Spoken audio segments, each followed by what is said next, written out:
जामुन का पेड़। रात को बड़े जोर का झक्कड़ चला। सेक्रेटेरिएट की लॉन में जामुन का पेड़ गिर पड़ा। सुबह जब माली ने देखा तो उसे पता चला कि पेड़ के नीचे एक आदमी दबा पड़ा है।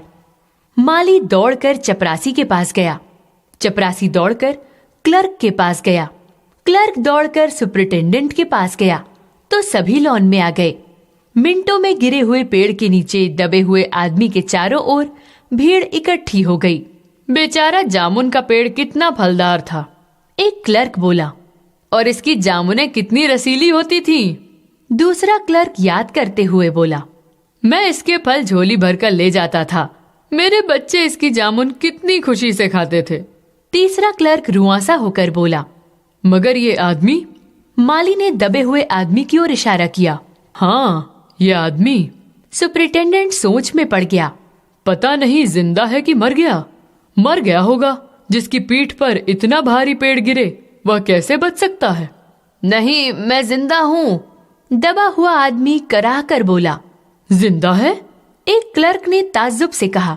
पेड़ को हटाकर इसे जल्दी निकाल देना चाहिए। माली ने सुझाव दिया। मुश्किल काम है, पेड़ का तना भारी और वजनी है। एक चपरासी बोला। क्या मुश्किल है?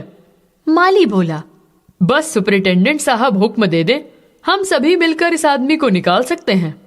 हाँ, हम लोग तैयार हैं। सभी मिलकर बोले। ठहरो। तभी सुपरिटेंडेंट बोला, मुझे अंडर सेक्रेटरी से पूछना पड़ेगा। सुपरिटेंडेंट अंडर सेक्रेटरी के पास गया। अंडर सेक्रेटरी डिप्टी सेक्रेटरी के पास गया। डिप्टी सेक्रेटरी चीफ सेक्रेटरी के पास गया। कोई कुछ कहता, कोई कुछ कहता। फाइल चलती रही।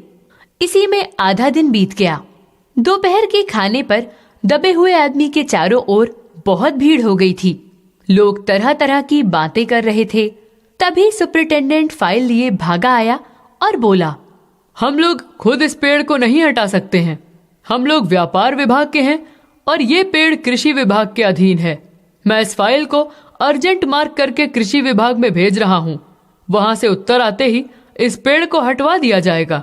दूसरे दिन कृषि विभाग से उत्तर आया कि पेड़ व्यापार विभाग के लॉन में गिरा है, अतः वही लोग कुछ कर सकते हैं। ये उत्तर पढ़कर व्यापार विभाग को गुस्सा आ गया।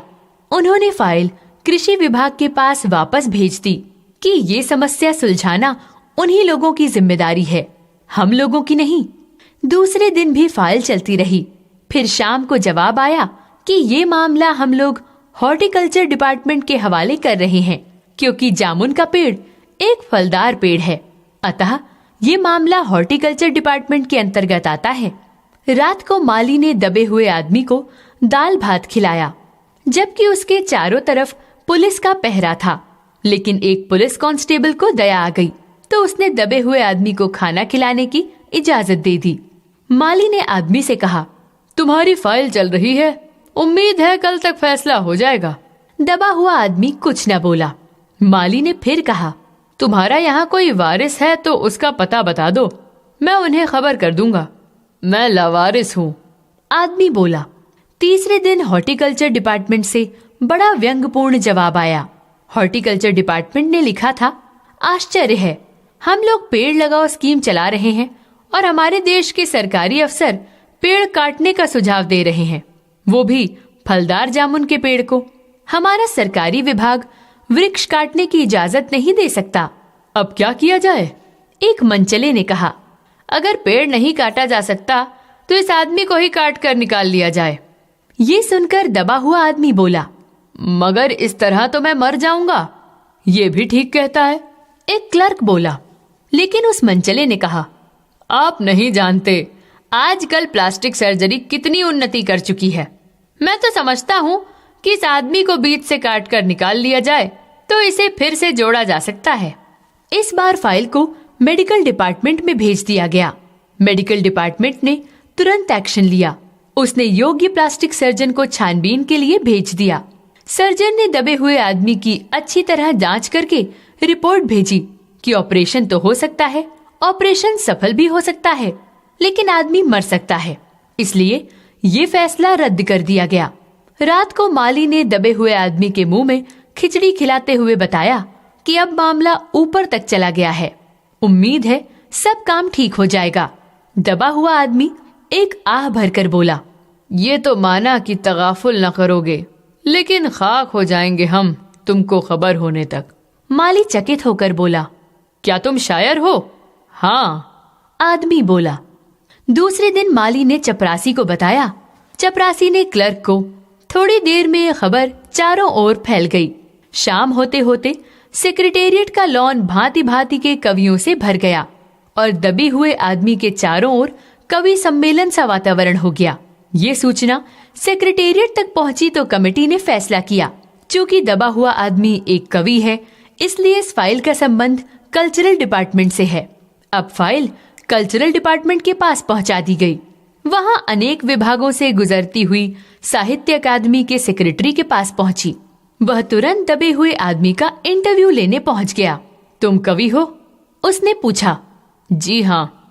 किस उपनाम से शोभित हो? ओस। ओस? सेक्रेटरी जोर से चीखा। क्या वही ओस जिसका गद्य संग्रह ओस के फूल अभी हाल में प्रकाशित हुआ? दबे हुए कवि ने हुंकार में सिर हिलाया। क्या तुम हमारी अकादमी के मेंबर हो? सेक्रेटरी ने पूछा। नहीं। आश्चर्य है, इतना बड़ा कवि, ओस के फूल का लेखक, हमारी अकादमी का मेंबर नहीं है?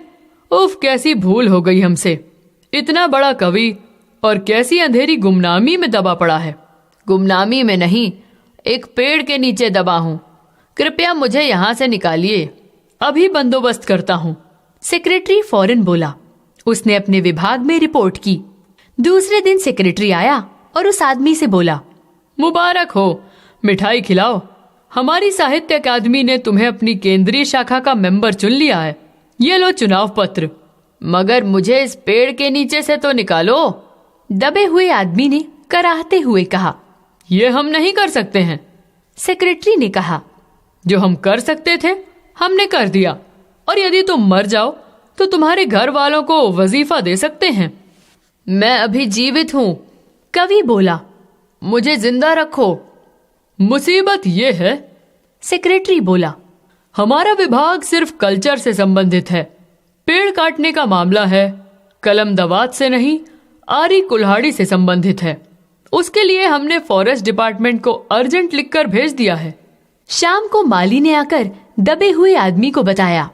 कल फॉरेस्ट डिपार्टमेंट के आदमी इस पेड़ को काट देंगे और तुम्हारी जान बच जाएगी। अब दबे हुए आदमी का स्वास्थ्य जवाब दे रहा था। कल तक किसी न किसी तरह उसे जीवित रहना है। दूसरे दिन जब फॉरेस्ट डिपार्टमेंट के आदमी आरी कुल्हाड़ी लेकर पेड़ काटने पहुंचे तो उन्हें रोक दिया गया। मालूम हुआ कि विदेश विभाग से हुक्म आया है कि पेड़ को ना काटा जाए। अंडर सेक्रेटरी ने सुपरिंटेंडेंट को बताया।